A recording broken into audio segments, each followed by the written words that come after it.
Ya pemirsa, saat ini saya bersama seseorang yang luar biasa karena sudah menekuni sebagai penyiar radio itu sudah kurang lebih 5 tahun lah, mungkin malah bisa lebih.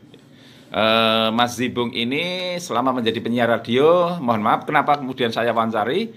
Karena ada pengalaman unik ya, ada pengalaman unik, menarik dan juga ini ada pengalaman ya sedikit-sedikit kaitannya dengan alam gaib lah gitu ya. Makanya pada kesempatan kali ini saya wawancarai. Nah, ini bukan untuk maaf, istilahnya bukan untuk menjadi takut atau apa, tapi mungkin nanti bagaimana Mas Zibung menyikapi itu sehingga masih saja tetap betah dan kemudian wajahnya selalu ceria dan senyum. Selamat pagi Mas Zibung. Iya, selamat pagi Pak Akhir. Kabarnya gimana Mas Zibung? Kabar sehat, Mas Indonesia juga ya Pak Akhir ya. Sehat. Nggih. Mas Zibung masuk di radio yang saat ini Anda jadi penyiar ini sudah berapa tahun ini Mas? Di sini Kira-kira tahun berapa? kurang dan lebihnya udah 4-5 tahunan lah. 4 sampai 5 tahun ya? 4 sampai 5 tahun. Oh, iya. Nah, Mas, yang saya dengar Mas Zibung punya pengalaman apa Mas Zibung mau menamainya gitu. Paling tidak ada peristiwa-peristiwa berhubungan dengan alam gaib. Nah, apa itu pengalaman itu Mas? Umpamanya salah satunya ketika jenengan kan siaran biasanya malam ya Mas? Malam, biasanya malam. Jadwalnya malam. Banyak yang malam kalau itu. Malam. Jam berapa sampai jam berapa, Pak? Kalau malam sekitaran jam 7 sampai jam 12 malam. Oh, Itu iya. kalau misalnya di jadwal normal. Kalau ada waktu sebelum Covid, Oke. kita selalu mengadakan live wayang kulit. Oh, iya. Misalnya siaran langsung dari Kulon Progo atau mungkin Cangkringan atau Klaten seperti Iya. itu. Nah, Itu Mas, kalau siaran wayang kulit semalaman itu Mas, dulu sebelum Covid. Semalam suntuk. Nggih. Dan nanti tugasnya ada yang di lapangan di lokasi pentas, kemudian ada yang tugas di studio. Oh. Kebetulan kalau saya waktu itu sering bertugas di studio. Oh. Untuk relay wayang kulitnya. Iya, terus ada peristiwa apa, Mas? Nah, kalau masalah peristiwa seperti itu kayak ada hal-hal yang karena ini memang gedung udah lama kan ya. Gedung lama sih, Mas. Gedung lama udah di lantai 2 juga, dan kemudian kalau malam memang sepi ya Pak, artinya ada satpam pun jauh di luar sana. Oh. Ketika waktu itu sedang mungkin ngantuk-ngantuknya, kemudian sekitaran jam 2 tidur di ruang TV sambil nunggu di di ruang siar ini.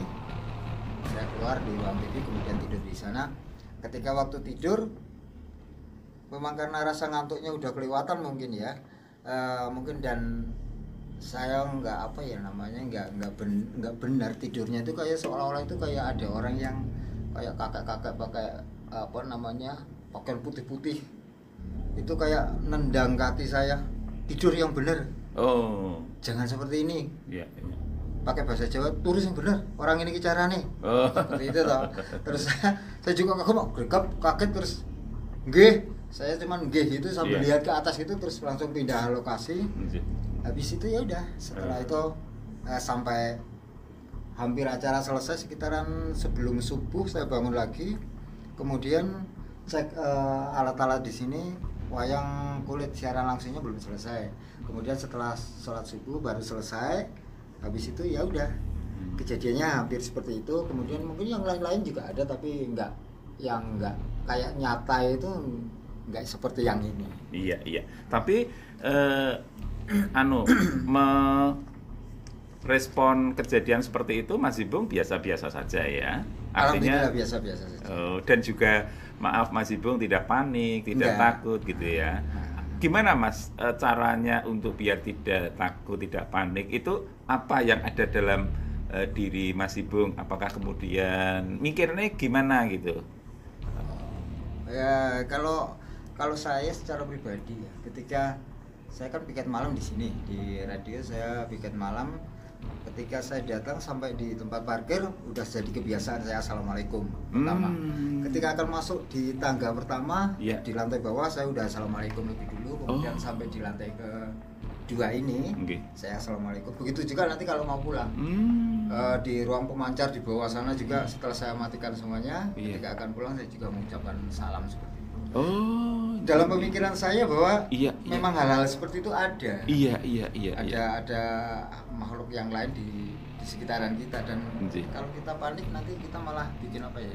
Bikin rasanya nggak nyaman, malah kita bikin karena tugas kita di sini. Saya nganggapnya ya wis jadikan aja sebagai teman, jadikan aja sebagai sahabat dengan cara saya nggak mengganggu dia. Pasti dia nggak akan mengganggu saya. Dan buktinya memang benar. Sampai saat ini mungkin itu di awal-awal itu dulu seperti itu, dan sekarang sampai detik ini belum ada lagi yang hal seperti itu. Cuman ada ya sedikit-sedikit mungkin pintu kamar mandi diganggu, dibuka, ditutup, dibuka, ditutup. Setelah dibuka saya tutup lagi, udah pelan-pelan saja, nggak usah buka tutup. Seperti itu. Sampai sekarang udah nggak ada. Jadi mungkin saran untuk teman-teman termasuk uluk salam itu penting ya. Uluk salam mau keluar mau masuk itu penting ya. Iya betul. Karena mereka juga makhluk Allah dan kita juga ya sama seperti mereka, cuman kita lebih sempurna dari yang lainnya, diciptakan oleh Allah, jadi kita nggak perlu takut. Penting kita pede aja bahwa kita itu lebih baik dari mereka. Tapi kita nggak menyepelekan mereka. Kita bikin ya sebagai teman, sebagai sahabat, mungkin lebih baik. Iya. Dan kalau menurut panjenengan memang yang menemui itu, mohon maaf kan katanya ada sifatnya makhluk astral yang jahat, yang baik. Kalau di sini baik-baik ya Mas. Sejauh ini. Alhamdulillah kalau misalnya yang ada di studio sini semuanya itu kebanyakan baik. Ada yang negatif tapi nggak ada di lingkup seperti di gedung-gedungnya, ruang ini. Tidak di gedung-gedung ini ya. Mereka ada di luar, di sana lah. Di bagian-bagian luar sana. Nggak berani mendekat karena di sini kesannya memang ada apa ya? Yang positif lah. Intinya mereka positif yang ada di gedung sini. Positif dan nggak begitu mengganggu, kecuali kita mungkin teledor atau apa. Itu tidak mengganggu, cuma mengingatkan. Iya. Jadi kalau jenengan dengan siaran di radio Vedak ini, itu ada berapa penyiar Mas? Yang putri ada nggak Mas? Yang putri, kalau putri pagi hari sampai jam 7 petang.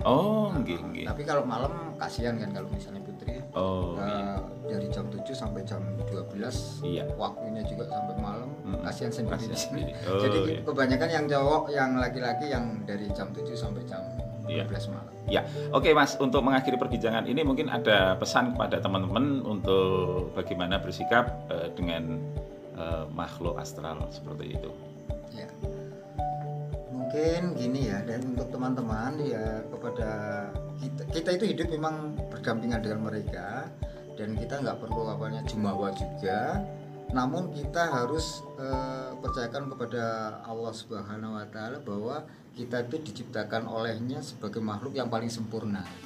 Jadi kalau kita tidak mengganggu mereka, nggak mungkin mereka mengganggu kita. Walaupun ada yang usil untuk mereka mengganggu kita, namun kita nggak usah perlu takut karena kita punya Allah, dan kita yakin bahwa ciptaan Allah yang memang sempurna adalah manusia. Jadi jadikanlah itu sebagai hal yang biasa saja. Jangan terlalu takut, jangan terlalu panik. Kita punya surat-surat yang bisa kita baca untuk mengusir mereka. Itu ya Mas. Orang muslim. Gitu Baik Mas Ibung, itu perbincangan mudah-mudahan bermanfaat bagi semua teman-teman.